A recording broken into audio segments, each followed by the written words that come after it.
بسم اللہ الرحمن الرحیم۔ السلام علیکم۔ روزانہ واقعات سننے کے لیے اس چینل کو سبسکرائب کریں۔ ایک مرتبہ حضور پاک صلی اللہ علیہ وسلم نے حضرت ابو بکر صدیق رضی اللہ عنہ کو اپنی انگوٹھی مبارک دی اور فرمایا، اس انگوٹھی پر لا الہ الا اللہ لکھوا لاؤ۔ حضرت ابو بکر صدیق رضی اللہ عنہ انگوٹھی لے کر کاتب کے پاس تشریف لے گئے اور فرمایا، اس انگوٹھی میں لا الہ الا اللہ محمد رسول اللہ لکھ دو۔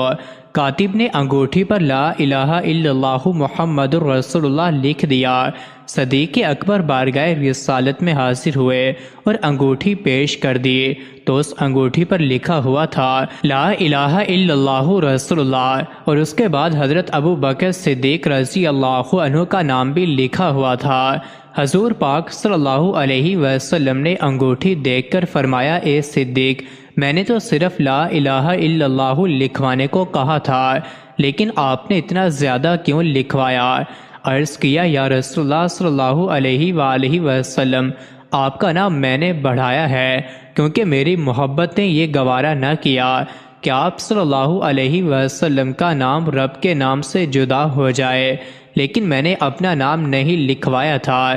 اتنی دیر میں حضرت جبرائیل علیہ السلام تشریف لائے اور عرض کرنے لگے، یا رسول اللہ صلی اللہ علیہ وآلہ وسلم، صدیق اکبر رضی اللہ عنہ کا نام میں نے لکھایا ہے، کیونکہ صدیق اکبر اس بات پر راضی نہ ہوئے کہ آپ صلی اللہ علیہ وسلم کا نام خدا کے نام سے جدا ہو جائے، تو خدا بھی اس بات سے راضی نہ ہوا کہ صدیق اکبر رضی اللہ عنہ کا نام آپ کے نام سے الگ ہو جائے۔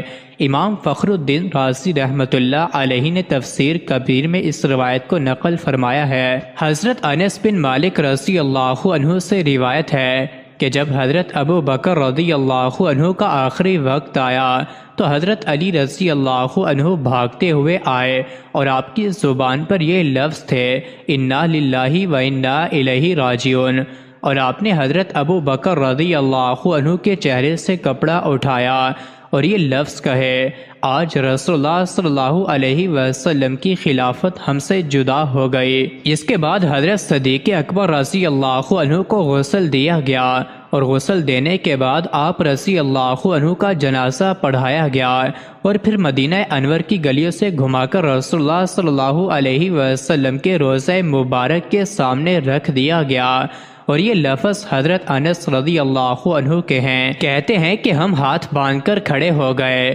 عرض کی کہ یا رسول اللہ صلی اللہ علیہ وسلم، یہ حضرت ابو بکر رضی اللہ عنہ ہیں، آپ صلی اللہ علیہ وسلم کی قربت میں دفن ہونے کی اجازت مانگ رہے ہیں۔ تو پھر ہم نے درود شریف پڑھنا شروع کر دیا۔ حضرت انس رضی اللہ عنہ فرماتے ہیں کہ روضہ رسول صلی اللہ علیہ وسلم کا دروازہ بند تھا اور تالا لگا ہوا تھا۔ اچانک تالا کھلا اور پھر کنڈی بھی کھل گئی اور دروازہ کھل گیا اور اندر سے آواز آئی کہ یار کو یار سے ملا دو جو پہلے ہی یار کا انتظار کر رہا ہے۔ حضرت انس رضی اللہ عنہ فرماتے ہیں کہ پھر رسول اللہ صلی اللہ علیہ وسلم کی قربت میں حضرت سیدنا صدیق اکبر رضی اللہ عنہ کی تدفین کر دی گئی۔ مزید ایسے ہی ویڈیوز کے لیے چینل کو ضرور سبسکرائب کریں۔